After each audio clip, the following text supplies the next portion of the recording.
نحمده ونصلي على رسوله الكريم اما بعد فاعوذ باللہ من الشیطان الرجیم بسم اللہ الرحمن الرحیم۔ 1 منٹ کا مدرسہ، سبق نمبر 28۔ نماز کا ترجمہ ہم یاد کر رہے تھے۔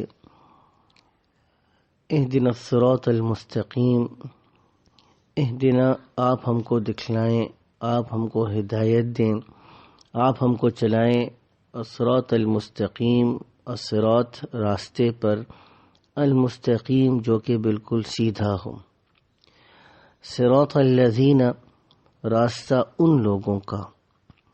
نماز کی سنتیں: رکوع سے اٹھتے وقت امام سمیع اللہ لمن حمدہ کہے اور مقتدی صرف ربنا لک الحمد کہے، اور جو اپنی انفرادی نماز پڑھ رہا ہو وہ دونوں کہے۔ سجدہ کی سنتیں شروع ہوئی تھیں۔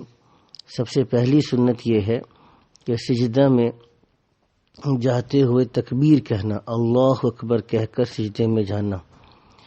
سجدے میں پہلے دونوں گھٹنے زمین پر رکھنا۔ بعض اوقات دونوں ہاتھ ہم پہلے رکھتے ہیں، گھٹنے بعد میں رکھتے ہیں، تو اس کی طرف متوجہ کیا کہ سنت یہ ہے کہ پہلے دونوں گھٹنے زمین پر رکھنا۔ بڑے بڑے گناہ جو بغیر توبہ کے معاف نہیں ہوتے، اور ایک گناہ بھی اوپر سے نیچے گرا دینے یعنی جنت سے جہنم میں لے جانے کے لیے کافی ہے، مگر اللہ تعالیٰ جس پر فضل فرمائے۔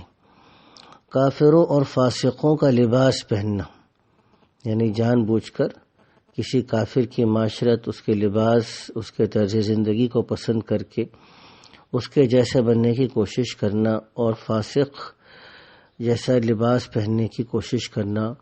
مردوں کو عورتوں کا لباس پہننا، یعنی مرد عورتوں کی مشابہت اختیار کریں، اور آگے فرمایا کہ عورتوں کو مردوں کا لباس پہننا، دونوں چیزیں درست نہیں ہیں۔ خواتین کو جو کہ اللہ نے علیحدہ بنایا ہے، مردوں کو علیحدہ بنایا ہے۔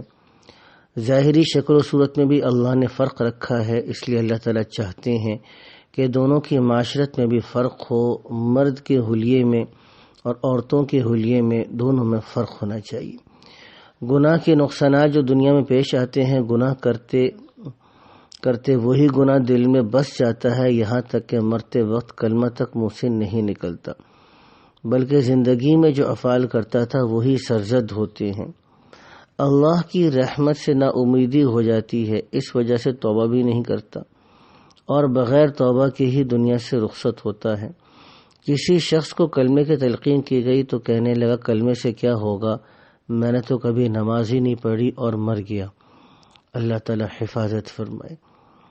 آگے فرماتے ہیں گناہ کرنے سے دل پر ایک سیاہ دھبا لگ جاتا ہے جو توبہ سے مٹ جاتا ہے، ورنہ بڑھتا ہی رہتا ہے، جس سے قبول حق کی صلاحیت ہی ختم ہو جاتی ہے، اور انسان حق اور باطل میں فرق نہیں کر سکتا۔ اطاعت کے فائدے جو دنیا ملتے ہیں، بعض اطاعت سے حاجت روائی میں مدد ملتی ہے، جیسے صلاۃ الحاجت پڑھ کر دعا مانگنے سے اللہ تعالیٰ بندے کی ہر حاجت کو پورا فرما دیتے ہیں۔